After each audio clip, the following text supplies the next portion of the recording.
Hello, Afterbuzz TV fans. I'm at RTX with Joshua Ornelas. How are you doing today?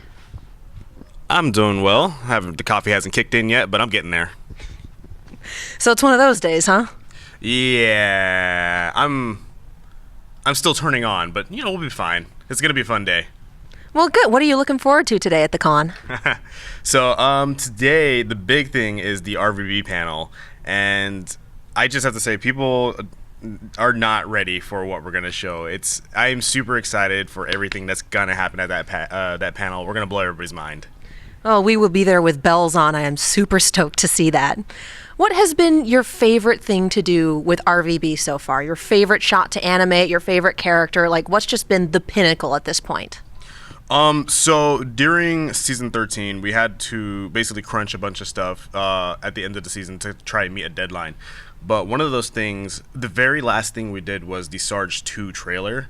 And Kyle and I think we ended up cranking that out in less than 12 hours.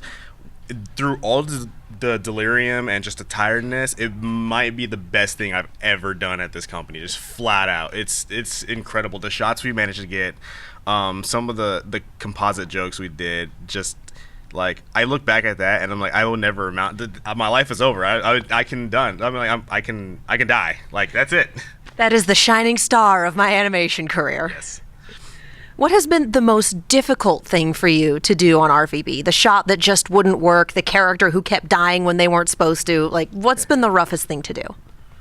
I'd say the roughest thing for Red versus Blue so far, machinima wise, there are certain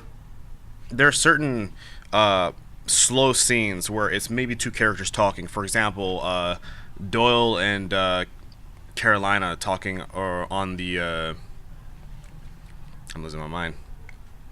Just in the show. In the show. So like there's very specific scenes which we have like maybe two characters talking that it's very somber, very kind of slow, like really feely sort of like scene. And the thing is with head bobs, we're kind of technically limited with just like moving up and down. So the thing is trying to convey emotion through scenes like that can be actually more difficult than people think, because I think it's like you have a certain tempo for like, oh hey, how are you doing, but then it's like you can accent certain words to only do a head bob, so it'll be like, oh man, I'm feeling down, and like see there's like 5 words there but I only went on down. So it's little things that we have to kind of take into account when we do things like that, and just trying to get like feel out of like a soft scene like that can be really challenging. And do you already have the voice acting, the voice recordings in place when you're machinimating? Yeah, so what we do is we go into the booth, we get them recorded and everything, and then we cut all the dialogue up, put it on a timeline, and then we play the timeline as we are looking at our Halo screen, and we kind of just go with the bob and like, okay, cool, that take didn't work, we just reset it, okay, cool, that worked, and then we take that footage later on and just put it and match it with the dialogue that we have on the timeline already. That is really cool. I actually did not know that. Yep. What's something about machinimating that the audience at large doesn't know that you would like them to know? About how it works, about the technique, about the good parts, the bad parts, just something that you would only get when you're doing it, that people who have never done it would have no idea. Okay. So for machinimating, Halo has a lot of little quirks here and there. For example, whenever you're playing the game, you're moving very fast. You're almost like never stop moving. You're just running around, running gun, throw a grenade over here, yada yada. The characters are never really standing still. So whenever you have them in a machinima environment standing still, you realize that sometimes the physics kind of like maybe not work in your favor sometimes. And we have a thing called a bump where it's a character can be standing still, and if something moves in the general vicinity of it, or if the character is standing on like an uneven platform, sometimes they can just like boop and just like bump like a few pixels down, right? But they'll come back up. So usually it's it's not too big of a deal if it's like, okay, they bumped, we can cut out like there's 1 or 2 frames that it happens, but it's one of those things that you notice that you wouldn't otherwise notice if you weren't kind of doing machinima. So I think it's pretty neat. I never knew about it until I started working at this job. So, and it's just those 2 frames that make all the difference. Like you can see it there. Right. I mean, it's usually just like there's a footage and then like boop, there's whatever, and then you can just cut those 2 out and it looks like normal footage, like it never happened. So okay. Are there any plans to use Halo 5 for future machinima and Red versus Blue? I can't say it because I don't know if we're gonna end up using Halo 5 for any Machinima in Red versus Blue. We like the idea of using pretty much every iteration of Halo for pretty much everything. We're kind of looking at some options for this and that. We have looked at some options for trying to use Halo 5. The removal of split screen kind of puts a crutch on us, but we can kind of like work around that. All right, pie in the sky. If you could do anything in Red versus Blue, what would you do? I know I'm making you think before your coffee. If I could do anything in Red versus Blue, okay. You mean like production wise or just Pie in the sky. Anything. Pie in the sky? Just go for it. If I could go into Sarge 2, like the trailer, like me, and like witness that myself, I absolutely would. That is like a ride. Yep, that's it. So have you seen the live action Sarge 3 trailer then? I have seen a live action Sarge 3 trailer. It is incredible. I actually got to work on the Machinima bit at the very end of it, and we were pinging back and forth between Freddie Wong, and we just saw the test footage, and we were just like, holy crap, this is amazing. All those guys, I believe it's the 501st or 50, yeah.